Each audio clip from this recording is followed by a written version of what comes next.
2019-20 আমার জন্য অনেক কঠিন একটা সময় ছিল। ব্যক্তিগত কিছু কারণে আমি মেন্টালি খুবই উইক হয়ে পড়ি। হঠাৎ করেই অনেক বেশি ট্রাভেল করা শুরু করি। ঘুমের 8 ঘন্টা বাদে বাকি 16 ঘন্টাকে খুবই হ্যাপেনিং একটা লাইফ হিসেবে বানানোর চেষ্টা অলওয়েজ করতে থাকি, যা সত্যিকার অর্থে একা নিজের সাথে সময় না কাটানোর চেষ্টা মাত্র। সময়ের সাথে ধীরে ধীরে নিজের ভেতরের কনফ্লিক্টগুলো ফেস না করে বরং দূরে ঠেলে দেওয়ার চেষ্টা করতে থাকি, because I was afraid of loneliness. 2020-এর শুরুতে হঠাৎ করে একটা নতুন অভ্যাস করার চেষ্টা করি, যেটা আমার মেন্টাল হেলথে একটা সিগনিফিক্যান্ট চেঞ্জ আনে। মেডিটেশন বা যোগ ব্যায়াম ইভেন্চুয়ালি আমার ভেতরের লুকানো কথাগুলোকে বের করার সাহস দেয় এবং লাইফকে অ্যাজ ইট ইজ অ্যাকসেপ্ট করতে সাহায্য করে। যে কোনো মুহূর্তে ইমোশনকে লাইফের কমপ্লিট কন্ট্রোল না দেওয়া থেকে বিরত রাখার রেজিলিয়েন্স আমার মধ্যে ডেভেলপ করে মেডিটেশন। একই সাথে ছোটবেলা থেকে সবসময় শুনে আসা ভারী একটা শব্দের সত্যিকার অর্থ বুঝতে শেখায়। শব্দটা হচ্ছে গ্র্যাটিটিউড। 2010 সালে হার্ভার্ড এবং ক্যামব্রিজ ইউনিভার্সিটির দুইজন অধ্যাপক ওয়ার্ল্ড রিনাউন্ড সায়েন্স ম্যাগাজিনে একটা রিসার্চ পেপার পাবলিশ করেন। এই পেপারটা লেটার অন মেন্টাল ওয়েলবিংয়ের ওপর অনেক ইম্পর্ট্যান্ট একটা রিসার্চ পেপার হিসেবে কনসিডার করা হয়। মানুষ জাতি হিসেবে আমাদের খুবই কমপ্লেক্স একটা কগনিটিভ অ্যাবিলিটি আছে, সেটা হচ্ছে কোনো এক্সটার্নাল স্টিমিউলাস ছাড়া আমরা যে কোনো একটা বিষয় নিয়ে বা যে কোনো একটা থট নিয়ে অনেক লম্বা সময় গভীরভাবে চিন্তা করতে পারি। খুবই সিম্পল একটা এক্সাম্পল দিই। আমি যখন বই পড়তে বসি, দেখা যায় আমি এর আগের দিন ফেসবুকে কমেন্ট সেকশনে একজনের সাথে রাজনীতি নিয়ে কোনো একটা কনফ্লিক্টে আমি ঢুকে যাই। সো এটা কীভাবে অ্যাভয়েড করা যেত সেটা নিয়ে হয়তো আমি চিন্তা করতে থাকি। আবার কখনো দেখা যায় যে আমার 2 দিন পরে হয়তো একটা বিয়ের দাওয়াত আছে, ওই বিয়ের দাওয়াতে কার কার সাথে দেখা হবে, কোন কোন ফ্রেন্ড আসবে, এগুলো নিয়ে হয়তো প্রচুর থটস আসা শুরু করে। 2 দিন পরের বিয়ে রিলেটেড কোনো স্টিমিউলাস অথবা আগের দিন ফেসবুকের কমেন্ট সেকশনের যে আর্গুমেন্ট ছিল সেটার কোনো স্টিমিউলাস আমার সামনে না থাকা সত্ত্বেও আমি একটা কমপ্লিটলি ডিফারেন্ট একটা কাজ করছিলাম, সেটা হচ্ছিল বই পড়া, যেটা টপিকের সাথে হয়তো এই থটগুলোর কোনোটার কোনো সম্পর্ক নেই। এই এক্সটার্নাল স্টিমিউলাস ছাড়াই আমি দেখা যাচ্ছে যে পাস্ট অথবা ফিউচারের কোনো একটা থট নিয়ে গভীরভাবে চিন্তায় ঢুকে যাচ্ছি। সো আমাদের যে এই অ্যাবিলিটিটা যে পাস্ট বা ফিউচার অথবা কখনোই ঘটবে না এই টাইপের কোনো একটা জিনিস নিয়ে চিন্তা করা, according to the research paper এই অ্যাবিলিটিটা হচ্ছে মানুষের ব্রেনের ডিফল্ট মোড অফ অপারেশন, মানে মানুষের ব্রেন স্বাভাবিকভাবেই এই জিনিসটা করতে পারে। সো এই রিসার্চ পেপারটার মেইন অবজেক্টিভ যেটা ছিল সেটা হচ্ছে যে মানুষের এই যে মাইন্ড ওয়ান্ডার করা বা থটসে হারিয়ে যাওয়া একটা আনরিলেটেড কাজ করার সময় এটার সাথে আমাদের পারসিভড হ্যাপিনেসের কোনো সম্পর্ক আছে কিনা সেটা বের করা। এবং এই রিসার্চটার থ্রুতে 3টা খুব ইম্পর্টেন্ট ফাইন্ডিং বের হয়ে আসে। নাম্বার 1, এই রিসার্চের 5000 রেসপন্ডেন্টদের মধ্যে কোনো একটা কাজ করার সময়, এবং এটা আসলে অনেকগুলো ডিফারেন্ট টাইপের কাজ তাদেরকে করতে দেওয়া হতো, 47% অফ দ্য রেসপন্ডেন্টস তারা ওই কাজের সাথে আনরিলেটেড কোনো থটের মধ্যে হারিয়ে যায় এবং খুব ফ্রিকোয়েন্টলি তাদের এই ওয়ান্ডারিংয়ের জিনিসটা ঘটে। নাম্বার 2, একই মানুষ কোনো একটা কাজ করার সময় সে যদি কাজের মধ্যে ফোকাসড থেকে কাজটা করে থাকে তাহলে সে ওই পার্টিকুলার টাইমটাকে নিয়ে আরও বেশি হ্যাপি ফিল করে কম্পেয়ার টু সে যদি কাজটা করার সময় অন্য একটা থটের মধ্যে হারিয়ে গিয়ে থাকে। এই সেম ফাইন্ডিংটা একটা অপছন্দের কাজ করার ক্ষেত্রেও অ্যাপ্লিকেবল। মানে হচ্ছে ওই রেসপন্ডেন্টরা হয়তো 10টা ডিফারেন্ট টাইপের কাজ করছে এবং এর মধ্যে সবচেয়ে অপছন্দের যে কাজটা আছে সেইটা করার সময়ও তাদের এই সেম ফাইন্ডিংটা লক্ষ্য করা যায় যে তারা যখন কাজের মধ্যে ফোকাসড হয়ে তারা কাজটা করছে তারা আরও বেশি হ্যাপি ফিল করছে কম্পেয়ার টু তারা যখন অন্য একটা থটের মধ্যে হারিয়ে গিয়ে সেই কাজটা করছে। নাম্বার 3, কাজ করার সময় যে রেসপন্ডেন্টরা ডিফারেন্ট থট নিয়ে অন্যমনস্ক হয়ে পড়ে তাদের মধ্যে যেটা দেখা যায় যে তারা কী নিয়ে চিন্তা করছে সেটা একটা better predictor of happiness compare to তারা কী কাজ করছে। সো এই 3টা ফাইন্ডিংকে যদি একসাথে করা যায়, যেটা আলটিমেট ফাইন্ডিং আসে সেটা হলো আমাদের কোনো এক্সটার্নাল স্টিমিউলাস ছাড়া যে চিন্তা করার বা গভীরভাবে চিন্তা করার যে অ্যাবিলিটিটা আছে এই অ্যাবিলিটিটা মানুষ জাতির জন্য একটা অনেক বড় ইভলিউশনারি অ্যাচিভমেন্ট, যে কারণে আমরা আসলে মানুষ। আর এই অ্যাচিভমেন্টটার একটা ইমোশনাল কস্ট আছে, আর সেই ইমোশনাল কস্টটাই হচ্ছে হ্যাপিনেস বা ফুলফিলমেন্ট। সো রিসার্চাররা এই কঠিন ফাইন্ডিংটাকে একটা ছোট্ট সেন্টেন্সের থ্রুতে প্রকাশ করেছেন খুবই সিম্পলি, সেটা হচ্ছে A wandering mind is an unhappy mind. এবার যদি আমরা মেডিটেশন নিয়ে কথা বলি, মেডিটেশনের কাজটাই হচ্ছে আমাদের এই আনকন্ট্রোল থটগুলোকে কন্ট্রোল করতে শেখা।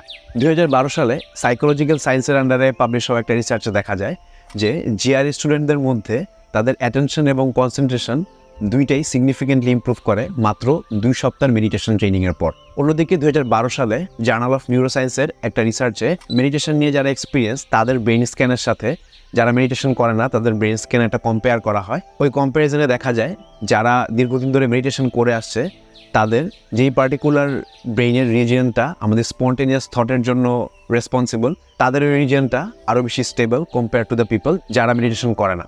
নাও উই নো যে মেডিটেশন আমাদের ফোকাস ইমপ্রুভ করতে হেল্প করে এবং আমাদের ওভারঅল পারসিভ হ্যাপিনেসের উপরে মেডিটেশনের একটা খুবই সিগনিফিকেন্ট কন্ট্রিবিউশন আছে।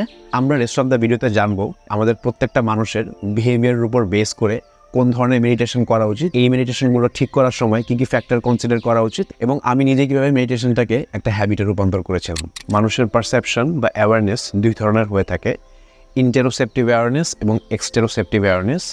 শুনতে একটু কঠিন মনে হলেও আমি খুবই সহজে এক্সপ্লেন করে দেবো। আমাদের টোটাল পারসেপশনের 40% হচ্ছে হলো কন্ট্রিবিউট করে ফ্রম ভিজুয়াল কিউজ। সো এই 40%টাকে যদি আপনি বন্ধ করে দেন, মানে আমরা যখন চোখ বন্ধ করি মেডিটেট করার সময়, তখন যেটা হয় যে আমাদের অন্যান্য যে সেন্সেসগুলো আছে সেগুলো আরও বেটার কাজ করা শুরু করে, সেগুলো আরও এনহ্যান্সভাবে পারফর্ম করা শুরু করে। ব্রিদিংয়ের উপর যখন ফোকাস করি, বডিতে কোথাও কোনো টিংলিং হচ্ছে কিনা, কোথাও একটা ঘামের ড্রপলেট গড়িয়ে যাচ্ছে কিনা, বা আমরা কোথাও ব্যথা পাচ্ছি কিনা, বা ঘাড়ে কোনো একটা জায়গায় আমাদের স্টিফ হয়ে আছে কিনা, এই জিনিসগুলো আমরা দেখা যায় চোখ বন্ধ করে ব্রিদিংয়ের পাশাপাশি আমরা ফোকাস করি, যেটাকে মোস্টলি বডি স্ক্যান মেডিটেশন বলে।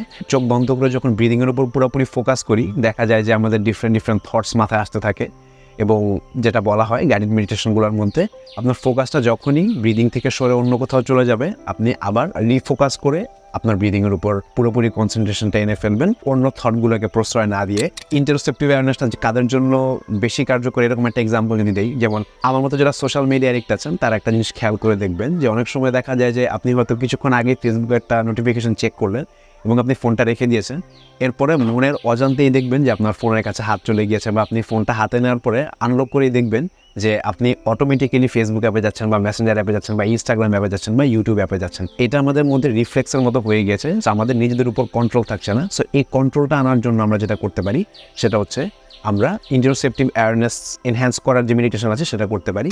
On the other hand, exteroceptive awareness হচ্ছে আমাদের বডিলি স্ট্রাকচারের বাইরে, আমাদের বডিলি সেন্সের বাইরে আমাদের যে এনভায়রনমেন্ট আছে, এই অ্যাওয়ারনেসটাই হচ্ছে এক্সটেরোসেপটিভ অ্যাওয়ারনেস।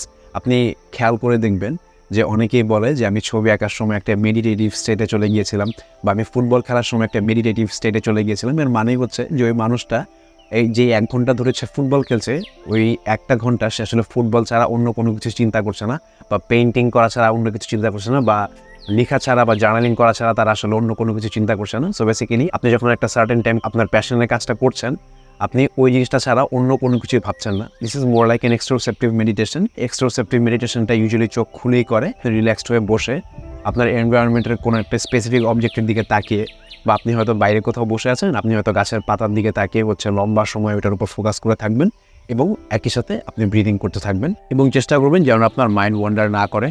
সো এভাবে হচ্ছে হলো এক্সটেরোসেপটিভ অ্যাওয়ারনেস ট্রেনিংটা করে থাকে। ওভার থিঙ্কারদের জন্য এক্সটেরোসেপটিভ মেডিটেশনটা অনেক বেশি কাজে দেয়। মেজরিটি অফ দ্য টাইম তারা তাদের ভেতরের থটগুলোকে নিয়ে অনেক বেশি অ্যাবজর্ব থাকে। অ্যাজ এ রেজাল্ট তারা দেখা যায় তাদের আশেপাশের এনভায়রনমেন্টের উপর ফোকাস করতে পারে না। যারা অনেক বেশি ওভার থিঙ্কিং করে, যাদের অ্যাংজাইটি অ্যাটাকস হয়, তাদের জন্য এক্সটেরোসেপটিভ মেডিটেশন অনেক বেশি কার্যকর। আমরা প্রত্যেকটা মানুষই আসলে কেউই ফুললি এক্সটেরোসেপটিভ বা ফুললি ইন্টারসেপটিভ না। একটা ছোট্ট এক্সাম্পল দিয়ে দেখাই। এটা হচ্ছে একটা চপস্টিক। এই চপস্টিকের লেফট এন্ডটাকে যদি আপনি ইন্টারসেপটিভ ধরেন, আদার এন্ডটা হচ্ছে হলো এক্সটেরোসেপটিভ। আমরা প্রত্যেকটা মানুষই হচ্ছি এই স্পেকট্রাম বা কন্টিনিউয়ামের একটা স্পেসিফিক রিজিয়ন ধরে থাকি। এতটুকু পোর্শন নিয়ে যদি আমি থাকি, দিনের ডিফারেন্ট সময় এখান থেকে এখানে শিফট করব। সো আমাদের টার্গেট হচ্ছে আমরা যেন কন্ট্রোল শিফট করতে পারি। এই মুহূর্তে আমার ইন্টারসেপটিভ অ্যাওয়ারনেস অনেক বেশি, সো আমি এক্সটেরোসেপটিভ মেডিটেশনের থ্রুতে আমার এক্সটেরোসেপটিভ অ্যাওয়ারনেসটাকে বাড়াতে চাই। আমি হয়তো আমার এনভায়রনমেন্টের কোনো সিচুয়েশন নিয়ে অনেক বেশি ডিস্টার্ব, সো আমি তখন চেষ্টা করবো আমার এক্সটেরোসেপটিভ অ্যাওয়ারনেসটাকে কন্ট্রোল করে ইন্টারসেপটিভ সাইডে আনার জন্য। সো এইভাবেই হচ্ছে প্রত্যেকটা মানুষই আসলে এই ইন্টারসেপটিভ টু এক্সটেরোসেপটিভের স্পেকট্রামের মধ্যে একটা পার্টিকুলার রিজিয়ন নিয়ে থাকে, এবং আপনার অবজেক্টিভ হচ্ছে আপনার যদি ইন্টারসেপটিভ অ্যাওয়ারনেস বেশি থাকে আপনি চেষ্টা করবেন এক্সটেরোসেপটিভ অ্যাওয়ারনেসের মেডিটেশনটা করার, বা আপনার যদি এক্সটেরোসেপটিভ অ্যাওয়ারনেসটা বেশি থাকে আপনি চেষ্টা করবেন ইন্টারসেপটিভ মেডিটেশন করার। বাট ইউজুয়ালি যেটা হয়, যে আমি যেটা বললাম, আপনি মেডিটেশন করতে বসার আগে you have to ask yourself যে আপনি আসলে কোন মেডিটেশনটা করতে চান এই মুহূর্তে। আপনি যে কোনো একটা মোমেন্টে যখন মেডিটেশন করতে চান, কোন পার্টিকুলার মেডিটেশনটা করবেন সেটা বোঝার একটা ইজিয়ার ওয়ে আছে। 2 মিনিট করে সময় দিবেন, আপনি চোখ বন্ধ করে কিছুক্ষণ ব্রিদিংয়ের উপর ফোকাস করবেন, এবং চোখ খুলে ব্রিদিংয়ের উপর ফোকাস করবেন, এবং এই দুই ক্ষেত্রে আপনি যেটা দেখবেন যে কোনটা আপনার জন্য করা বেশি কঠিন মনে হচ্ছে, যেটা আপনার জন্য করা বেশি কঠিন মনে হচ্ছে আপনার সেটাই করা উচিত, so that you can train your brain. এখন আমরা কথা বলবো যে মেডিটেশনের সময় আমাদের ব্রিদিং কীরকম হবে। ব্রিদিংয়ের ক্ষেত্রে সবচেয়ে ইম্পর্টেন্ট জিনিস হচ্ছে আমাদের ব্রিদিংটা খুবই ন্যাচারাল হওয়া লাগবে। মেডিটেশনের শুরুতে আমরা নাক দিয়ে কতগুলো লম্বা শ্বাস নেব এবং মুখ দিয়ে ছাড়বো, এতে করে যেটা হবে সেটা হচ্ছে নার্ভাস সিস্টেমটা রিল্যাক্স হবে এবং এরপর ধীরে ধীরে আমরা হচ্ছে নর্মাল ব্রিদিংয়ে ফেরত যাব। কিন্তু আপনার মেডিটেশনের অবজেক্টিভের উপরে ডিপেন্ড করবে যে আপনি আসলে নর্মাল ব্রিদিং করবেন নাকি আপনি কোনো ডেলিবারেট ব্রিদিং করবেন। ডেলিবারেট ব্রিদিং বলতে বোঝায় যে আপনি ইচ্ছাকৃতভাবে আপনার ইনহেল অথবা এক্সেলগুলোকে আরও বেশি লঙ্গার অথবা ভিগারাস করবেন। আপনি যদি মেডিটেশনের পর বেশি অ্যালার্ট ফিল করতে চান, আরও বেশি ফোকাসড ফিল করতে চান, ইন দ্যাট কেস আপনার ইনহেলগুলো অনেক বেশি ভিগারাস হবে এবং এক্সেলগুলো ন্যাচারাল হবে। অন দি আদার হ্যান্ড আপনি যদি মেডিটেশনের পর কাম ফিল করতে চান বা রিল্যাক্স ফিল করতে চান, ইন দ্যাট কেস আপনার ইনহেলগুলো ন্যাচারাল হবে এবং এক্সেলগুলো একটু ভিগারাস এবং লঙ্গার হবে। ভিগারাস ইনহেল বলতে আমি অনেকটা এরকম বোঝাচ্ছি।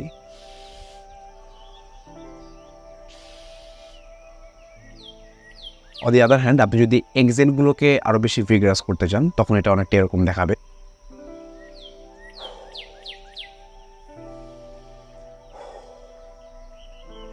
আপনার ব্রিদিংটা অথবা আপনার অবজেক্টিভ অফ মেডিটেশনটা অনেকটা ডিপেন্ড করে যে আপনি দিনের কোন সময় মেডিটেশনটা করছেন।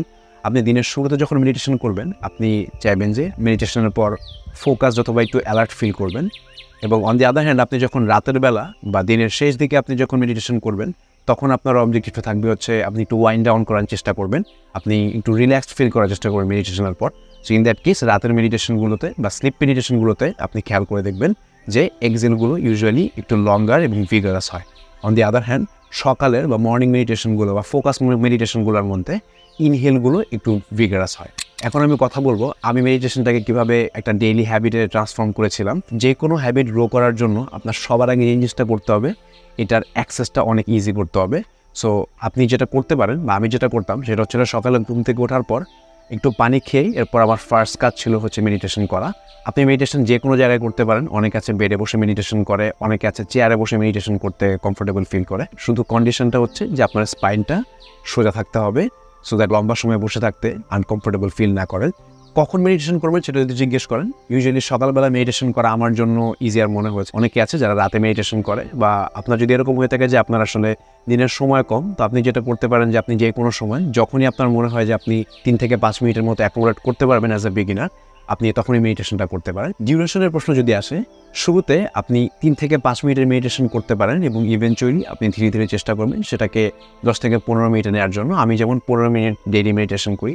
অনেকে আছে যাদের আসলে সময় হয় না, ইন দ্যাট কেস আপনি যেটা করতে পারেন যে আপনি উইকেন্ডে হয়তো আধা ঘন্টার জন্য মেডিটেশন করতে পারেন। আধা ঘন্টা আসলে মেডিটেশন করা খুবই কঠিন। সো আই উড সে যে আপনি 3 থেকে 5 মিনিট প্রতিদিন যদি মেডিটেশনের পেছনে ডেডিকেট করতে পারেন, ইভেনচুয়ালি আপনি যখন রেজাল্ট দেখবেন তখন নিজেই চাবেন আর একটু লঙ্গার টাইম মেডিটেশন করার জন্য। মেডিটেশন করাটা আসলে অনেক ইজি হয়ে যায় যখন আপনি গাইডেড মেডিটেশন করেন কোনো একটা অ্যাপের থ্রুতে। ইজ বিকজ গাইডেড মেডিটেশনের মধ্যে আপনি কীভাবে ব্রিদিং করবেন, আপনি কী চিন্তা করবেন বা বডি স্ক্যানের সময় কোথায় ফোকাস করবেন, এই জিনিসগুলো গাইডেড মেডিটেশনের মধ্যে আপনাকে খুবই সুন্দরভাবে গাইড করে। সো আমি সবসময় গাইডেড মেডিটেশন করে আসছি এবং গাইডেড মেডিটেশন খুবই ইজি এবং ইজি টু ফলো। সো আমি আসলে আপনাকে রেকমেন্ড করবো আপনি যখন শুরু করবেন আপনি গাইডেড মেডিটেশন দিয়ে শুরু করবেন। গাইডেড মেডিটেশনের জন্য অনেকগুলো অ্যাপ আছে। আমি শুরু করেছিলাম কাম নামে একটা অ্যাপ আছে, ওইটা দিয়ে। এরপরে আমি অনেকদিন হেডস্পেস অ্যাপটাও ইউজ করি। রাইট নাও আমি ইনসাইট টাইমার নামে একটা অ্যাপ ইউজ করছি। যে কোনো অ্যাপ যেটা আপনি স্বাচ্ছন্দ্য বোধ করেন আপনি ওইটা দিয়ে ইউজ করতে পারেন, এবং প্রত্যেকটা অ্যাপে প্রচুর ফ্রি ম্যাটেরিয়াল আছে ফর গাইডেড মেডিটেশন। এই অ্যাপগুলো ছাড়াও ইউটিউবে প্রচুর গাইডেড মেডিটেশন আপনি পাবেন।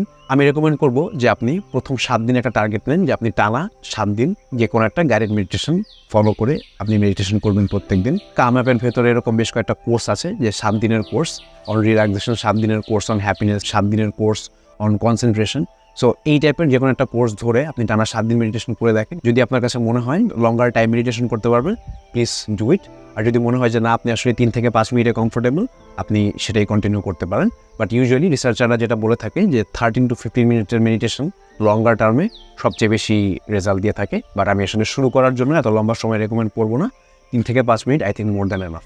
মেডিটেশনের সবচেয়ে ইম্পর্টেন্ট জিনিস যেটা, এটা আপনি অনেক গাইডেড মেডিটেশনের মধ্যেই পাবেন, সেটা হচ্ছে আপনি যখন মেডিটেশন শুরু করবেন আপনি দেখবেন যে আপনি ব্রিদিংয়ের উপর ফোকাস করলেও বারবার আপনার এইটা সেটা অনেক ধরনের থটস এসে যাচ্ছে। আপনার কাজটাই হচ্ছে আপনার ব্রিদিংয়ের উপর আবার ফোকাস করবেন। প্রথম যেটা দেখা যায় যে খুবই বিরক্ত লাগে, আমার এই জিনিসটা হতো যে আমি আসলে এমনও দেখা যাচ্ছে যে আমি অন্য একটা থটে হারিয়ে গিয়েছি এবং হারিয়ে যাওয়ার পর যেটা হচ্ছে যে আমি আসলে ওইখানে অনেক লম্বা সময় ওই জিনিসটা নিয়ে চিন্তা করছি। বাট যখনই আপনি রিয়েলাইজ করবেন অন্য একটা থটে হারিয়ে গেছেন, তখন আপনার ফার্স্ট থিং হবে হচ্ছিল আপনি রিফোকাস করে আবার ব্রিদিংয়ের উপর ফোকাস করা। আর আপনি যত বেশি এই জিনিসটা করবেন তত আপনার ফোকাসটা ইমপ্রুভ করবে। যারা মেডিটেশনে অনেক এক্সপিরিয়েন্স, তাদের জিনিসটা কিন্তু এরকম না যে তারা আসলে অন্য কোনো থটে হারিয়ে যায় না। তাদের ক্ষেত্রে যেটা হয়, তারা খুব তাড়াতাড়ি রিফোকাস করতে পারে। এই জন্য মেডিটেশনের সময়টা মোস্ট অফ দ্য টাইম তারা আসলে ব্রিদিংয়ের উপর ফোকাস করতে পারে, কারণ তাদের রিফোকাস করার অ্যাবিলিটিটা অনেক কুইক। প্রায় 2 বছরের একটা লম্বা গ্যাপের পর গত 2 সপ্তাহ আগে আমি আবার মেডিটেশন করা শুরু করি এবং রেগুলারলি করার চেষ্টা করছি এবং অলরেডি আমি এটা রেজাল্ট পাওয়া শুরু করেছি। গতকাল আমি যখন এই ভিডিওটার স্ক্রিপ্ট লিখছিলাম, আমি খেয়াল করলাম যে আমি টানা 2 ঘন্টা একটানা রিসার্চ করে গিয়েছি স্ক্রিপ্টটার উপর, যেটা আসলে কিছুদিন আগে অলমোস্ট ইম্পসিবল ছিল, বিকজ আমার ফোকাস প্রচুর ডেভিয়েট করে। আমি খুবই স্ট্রংলি বিলিভ করি যে মেডিটেশন আমাদের সবার ইমোশনাল রেজিলিয়েন্স বাড়াতে অনেক হেল্প করবে। এছাড়াও আমাদের টলারেন্স ফর ডিফারেন্ট ওপিনিয়ন বাড়াতে হেল্প করবে। অ্যান্ড মোস্ট ইম্পর্টেন্টলি, প্যাস বা ফিউচারে ওয়ান্ডার করা মাইন্ডকে প্রেজেন্ট বা বর্তমান অ্যাপ্রিসিয়েট করা শেখাবে। আমাদের লাইফের ওভারঅল পারসিভ হ্যাপিনেসের অনেক বড় একটা কন্ট্রিবিউটর হচ্ছে হলো রিলেশনশিপস। আমি স্ক্রিনের এই ভিডিওটার মধ্যে কথা বলেছি যে আমরা কীভাবে রিলেশনশিপ ইমপ্রুভ করতে পারি by being a better listener. আমি এই ভিডিওটি নিয়ে খুবই প্রাউড এবং আমি খুবই কনফিডেন্ট আপনার বয়স যেমনই হোক না কেন, আপনি এই ভিডিও থেকে অনেক কিছু শিখতে পারবেন। So keep watching. Thank you so much.